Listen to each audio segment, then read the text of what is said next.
La pena de muerte a veces se considera un mal necesario en muchas sociedades, tanto en el pasado como en el presente, y también suele considerarse inhumana. Pero, ¿qué pasa cuando el verdugo no es realmente humano?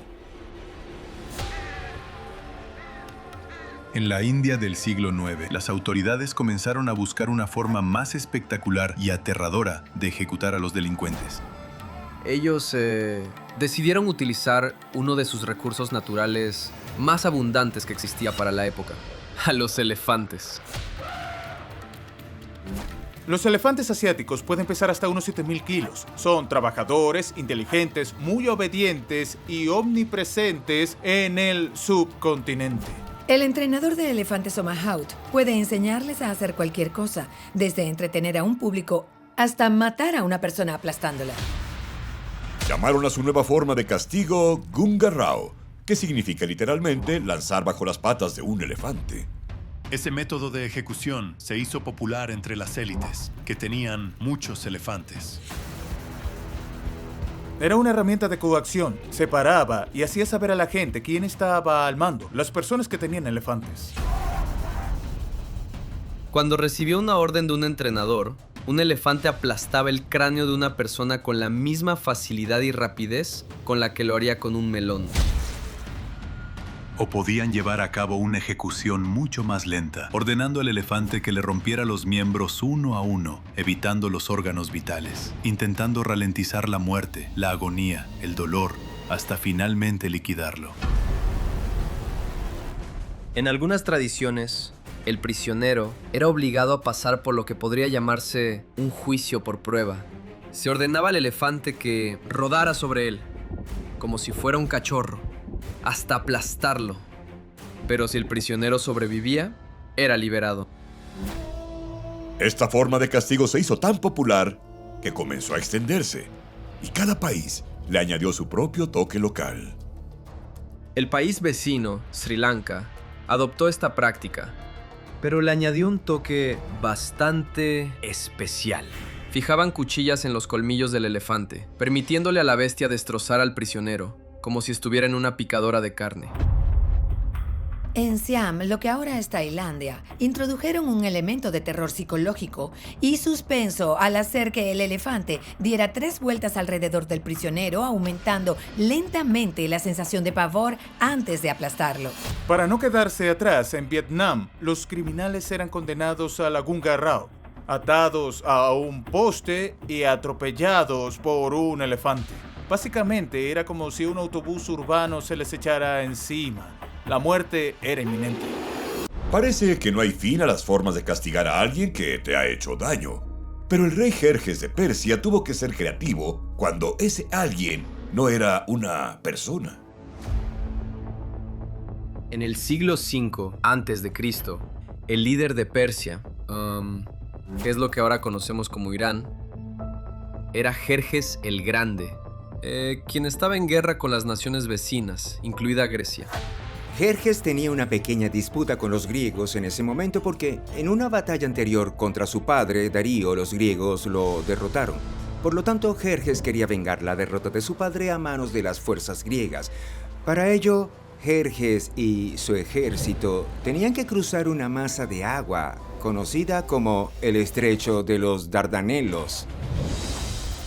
Tenía un ejército enorme y necesitaba cruzar esas aguas. Y no se trataba de una guerra mecanizada moderna. Eso iba a requerir mucho trabajo. Y lo más importante, iba a necesitar un puente. No cualquier puente. Jerjes ordenó a sus hombres que construyeran un gran paso flotante de más de 1 kilómetro de largo. Algo difícil de lograr, incluso en condiciones perfectas. Reunieron alrededor de 600 barcos para abrir un camino a través del estrecho. Los ataron con cuerdas de lino, troncos u otros materiales. Y así funcionó como un puente por donde los hombres cruzaron para llegar al otro lado. Todos estaban listos para cruzar cuando se acercó una gran tormenta antes de que ninguna tropa pudiera atravesarla. Jerjes se enfureció. Se le estaba impidiendo vengar a su padre Darío. Así que naturalmente dirigió su ira hacia la parte ofensora, a alguien que tenía que responsabilizarse de que el puente no aguantara. Y para Jerjes solo había un culpable: el mar. Jerjes tenía un plan para acabar con el mar. Lo miró como miraría a cualquier otro enemigo. Sé brutal, sé decisivo. Hizo que sus soldados se alinearan a lo largo del borde del estrecho de los Dardanelos. Les dio una cadena pesada y poderosa y ordenó que cada soldado azotara el mar 300 veces. Es ridículo. Lo sabemos, yo lo sé, ustedes lo saben. Pero ¿quién se lo diría a Jerjes? Si estaba tan loco como para ordenar a sus soldados que azotaran el océano, ¿qué haría con quien se atreviera a decir que no? Pero mientras los hombres de Jerjes castigaban al agua, esta comenzó a reaccionar.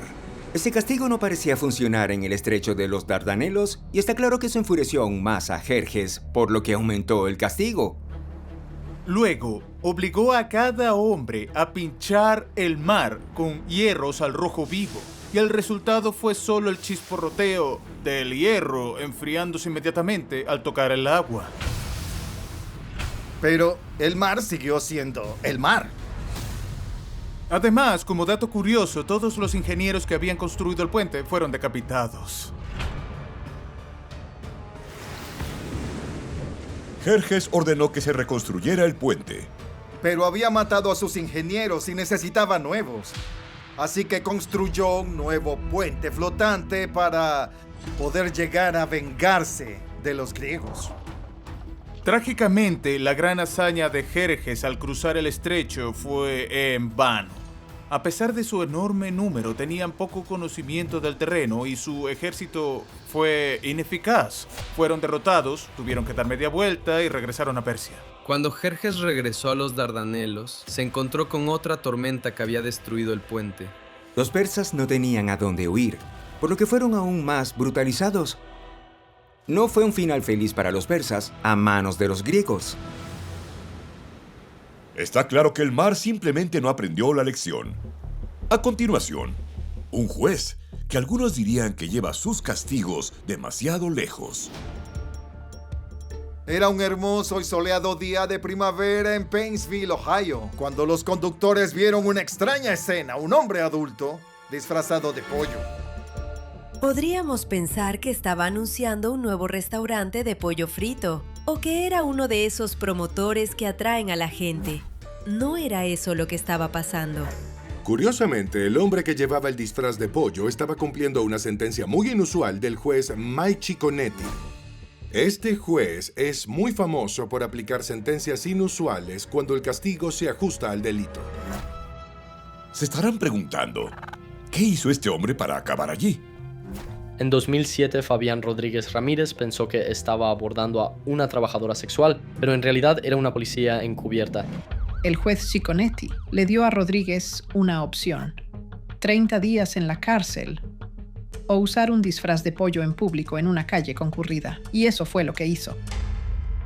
Rodríguez Ramírez optó por el disfraz de pollo y Cicconetti añadió un requisito paralelo intrigante. Al parecer, el juez Cicconetti también es un poco cinéfilo y se inspiró en una película de 1982, La mejor casita del placer. Obligó a Rodríguez Ramírez a disfrazarse de pollo con un cartel que decía: "No queremos el gallinero en nuestra ciudad", en referencia al burdel del mismo nombre en la película. ¿Pero este tipo de castigo tan extraño realmente funciona? El juez Cicconetti tiene un historial increíble de castigos inusuales y peculiares que también parecen ser bastante eficaces. Tanto es así que tiene una tasa de reincidencia del 10% frente a la medida nacional del 75%. La mayoría de los estados permiten a los jueces dar su propio toque personal a las sentencias, especialmente si se trata de delitos menores. Así, en el pasado, este juez sentenció a un hombre que llamó cerdo a un policía a permanecer junto a una pocilga con un cartel que decía: "Este no es un policía". Incluso condenó a una pareja, culpable de robar una estatua del niño Jesús, a vestirse de María y José y pasear por la ciudad con una mula.